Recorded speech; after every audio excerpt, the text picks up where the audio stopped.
নমস্কার বন্ধুরা, daily everyday চ্যানেলে আপনাদের সবাইকে স্বাগত। আজকে আমি একদম ঘরোয়া উপকরণে খুব অল্প মশলাপাতি দিয়ে এমন একটি রেসিপি শেয়ার করতে চলেছি যেটাকে ওয়ান পট মিল হিসাবে আপনারা হয় লাঞ্চ অথবা ডিনারে এটা আপনারা সার্ভ করতে পারেন। এটা করতে আমার লাগছে ডিম আর আলু। এখানে দেখতেই পাচ্ছেন ডিমটাকে আমি সেদ্ধ করে নিয়েছি, আর আলুটাকেও আমি প্রেশার কুকারে একটা সিটি পড়ার আগে এটাকে অফ করে নিয়ে সেভাবে সেদ্ধ করে নিয়েছি। এবার আলু আর ডিমের খোসাগুলো ছাড়িয়ে নিয়েছি। এবার তেলের মধ্যে কিছুটা হলুদ দিয়ে তারপরে ডিমগুলোকে ভাজার জন্য ছেড়ে দিয়েছি। এখানে ডিমের গায়েও হলুদটা মাখিয়ে নেওয়া যেত, তো এইভাবে ভাজলে কী হয়, ডিমের গায়ের যে রঙটা সুন্দর হয়। আর ডিমটাকে একটু ভালো করে ভেজে নিতে হবে। এবার ডিমটা ভাজা হয়ে গেলে এর মধ্যে যে তেলটা থাকবে সেই তেলের মধ্যে আমি একটা মশলার পেস্ট বানিয়েছি, সেটাকে ছেড়ে দেব। এটার মধ্যে লেগেছে পেঁয়াজ, রসুন, আদা, কিছুটা কাশ্মীরি লঙ্কার গুঁড়ো, আর অল্প একটু প্রয়োজন মতো সামান্য একটু মিষ্টি, আর কিছুটা গুঁড়ো গরম মশলা। এই সমস্ত পেস্টটা দিয়ে মশলাটাকে ভালো করে ভেজে নিতে হবে। যখন গায়ে তেলটা ছেড়ে ছেড়ে আসবে এই সময় দিয়ে দিতে হবে পরিমাণ মতো নুন আর কিছুটা কাঁচা লঙ্কা। এভাবে মশলাটার থেকে দেখাই যাচ্ছে তেলটা যখন ছেড়ে ছেড়ে আসবে, সেইভাবে মশলাটার গায়ে এবার যখন দিয়ে দিতে হবে সেদ্ধ আলুগুলো। মশলার কষানোর নিয়মই হচ্ছে মশলা যত সুন্দর করে কষা হবে রান্না ততটা টেস্টি হবে, আর অবশ্য দেখতে তো ভালো হবেই। এবার এর মধ্যে দিয়ে দিতে হবে কিছুটা ফ্যাটানো টক দই। এই টক দইয়ের মধ্যেও আমি সামান্য একটু মিষ্টি দিয়ে দইটাকে ফেটিয়ে নিয়েছি। এই দইটা অবশ্যই হতে হবে রুম টেম্পারেচারের। আর যখন এই দই দিয়ে মশলাটাকে কষানো হবে তখন কিন্তু গ্যাসের ফ্লেমটা লো ফ্লেমে থাকবে, না হলে দইটা কিন্তু ফেটে যাওয়ার সম্ভাবনা থাকে। এইভাবে মশলাটা কষিয়ে নিয়ে এর মধ্যে দিয়ে দিতে হবে ডিমগুলোও দিয়ে নিয়ে ভালোভাবে আরেকটু নাড়াচাড়া করে কষতে কষতে এবার দিয়ে দিতে হবে এর মধ্যে জল। এখানে জলটা অবশ্যই গরম জল দিতে হবে। আর একটা কথা বলি, জলটা একটু বুঝে দিতে হবে, কেননা ডিম সেদ্ধ করা আর আলুও প্রায় 80% সেদ্ধ করা, তো সেই জন্য এক গাদা জল দেওয়ার দরকার নেই।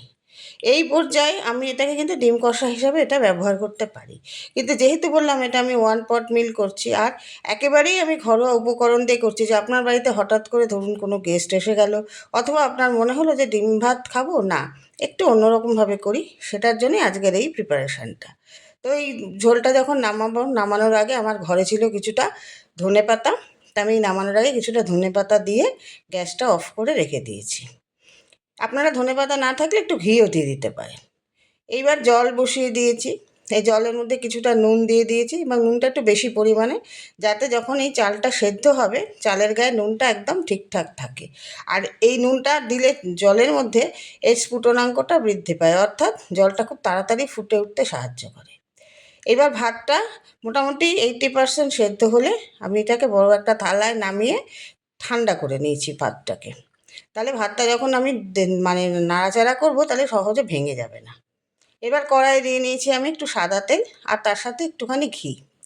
এই ঘি তেল এই পরিমাণটা আপনারা পছন্দ মতো দিতে পারবেন, তবে আমি যেহেতু এখন একদিকে গরম আর একদিকে আমি একদম ঘরোয়াভাবে রান্না করছি, সেহেতু আমি পরিমাণগুলো যতটুকু না দিলে না ঠিক ততটাই সেভাবে দিয়েছি।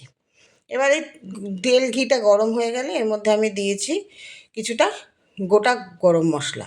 এর মধ্যে রয়েছে দারচিনি আর ছোটো এলাচ, আর দিয়েছি কয়েকটা তেজপাতা ছিঁড়ে।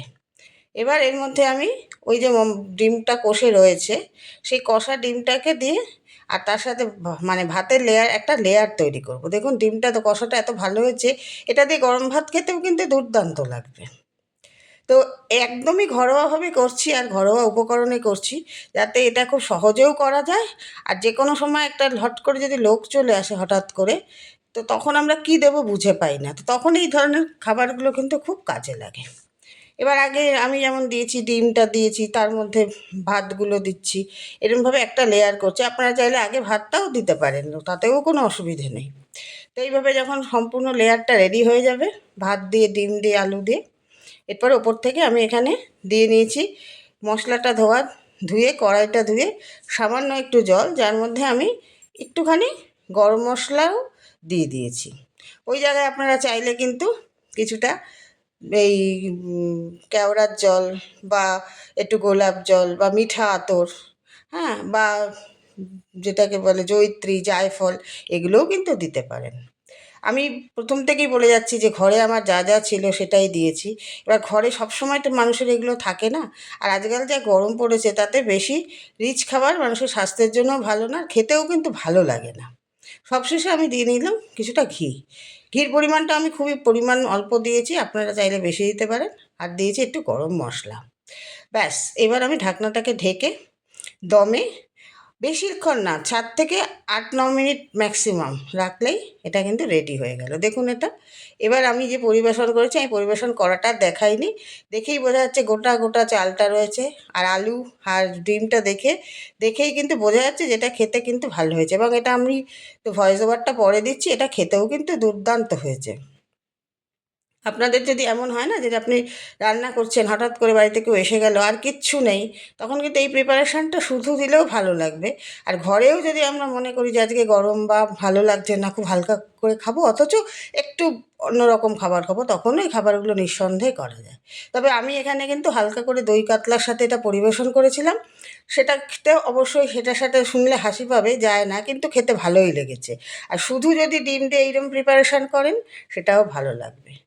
তো আপনারা যারা আমার এই সাথে আছেন, আমাকে অবশ্যই একটা লাইক, শেয়ার ও সাবস্ক্রাইব করে আমার পাশে রইবেন। নমস্কার।